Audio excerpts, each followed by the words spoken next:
Magandang umaga nga po araw ng Sabado, April 27, 2024. Update po muli sa lagay ng panahon.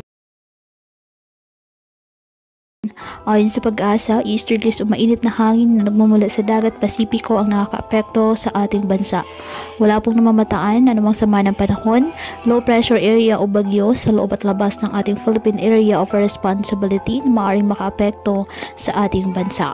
Ngayong araw, dahil po sa easterlies at ng mga localized thunderstorms, ang Metro Manila at nalalabing bahagi ng ating bansa, asahan po ang bagyang maulap hanggang sa maulap na kalangitan with isolated rain showers or thunderstorms.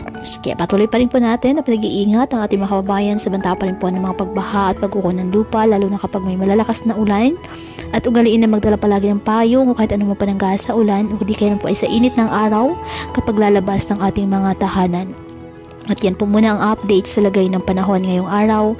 Muli patuloy po tayo na mag-ingat at palaging tandaan, God loves you. Stay safe and God bless.